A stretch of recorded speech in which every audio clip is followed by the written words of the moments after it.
Hello everyone, welcome to English class with Nivedita. Today's topic of discussion is one of the poem of CBSE Standard 8 on the grasshopper and cricket. It was written by John Keats. John Keats, who was really a nature lover. He was born on October 31st, 1795 in London and died on February 23, 1824 in Rome. English Romantic lyric poet. As an English Romantic lyric poet, he devoted his sort of life. He has been given a very short life. So, that short period of life he had spent by giving the perfection of a poetry marked by the vivid imagery, great sensuous appeal, and an attempt to express a philosophy through the classical legend. This was the poem. It was written on 1816, Grasshopper and the Cricket. This is not a poem. You can say this is a sonnet. First part, what is sonnet? A poem of 14 lines using of a number of formal rhyming scheme. First part of this poem is an octave and second part of the poem is sisted. What is octave? An octave is a verse form consisting of 8 lines in English. The most common rhyming scheme of an octave is ABBA, ABBA. An octave is the first part of an Petrarchan sonnet which ends with a contrasting sisted. And now we will come to know what is sisted. Sisted is a name given to the second division of an Italian sonnet, which must consist of an octave. That means first part having an octave, second part consisting of sisted. So this poem is an sisted and combination of an octave and sisted. We will come to the poem now. The poetry of the earth is never dead when all the birds are faint with the hot sun and hide in the cooling trees. A voice will run from heads to heads about the new morn made. That is the grasshoppers. He takes the lead in summer luxury. He has never done with his delights, for when tired out with fun, he rests at ease beneath some pleasant weed. The first part of the poem is the octave. It celebrates the earth in all time forms. Here the poet says, the poetry of the earth is never dead. The earth provided poetry in the form of the songs of the bird, insects.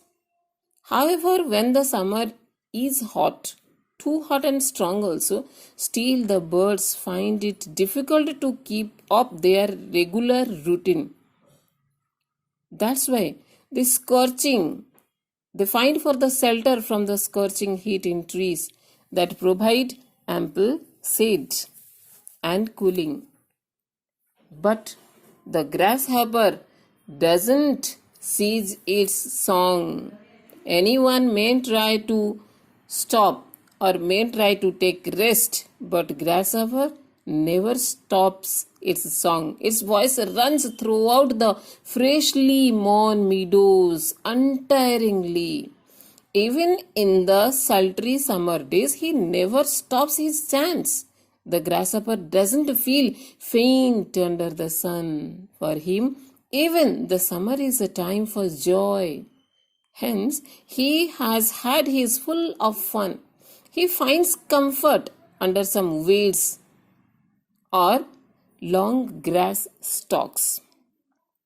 Even in hot summer also, she never tries to take rest. She feels the summer luxury. She feels delight. Never get tired. Second part.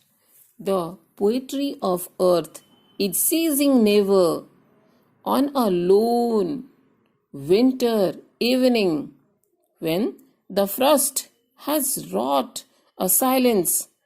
From the stone there thrills the cricket's song, in warmth increasing ever, and seems to one in drowsiness have lost. The grasshoppers among some grassy hills, ceasing never. Ceasing means never stop. Non on a lone winter. In this part, the poet wants to declare that the poetry of the earth, ceasing never, never stops. That may be the lonely winter, lone winter in the sense lonely winter. Even in the evening, snows brought the silence. During the cold, harsh winters, when one is mumbled by the cold, only one voice is heard at that time that calls out to one in drowsy evenings, sitting by the fire, and that is the cricket. The poet tells us that during the winters, instead of growing quit of the cold, the crickets find a corner in some kitchen near a stove and bells out its song, start on singing their song. The warmth coming from the stove mingles with the warm tones of the cricket, who tries to keep one entertained. Who was one fellows? We. He tries to keep entertain the listener. This song perhaps reminds one who is half asleep that the grasshopper. Here, the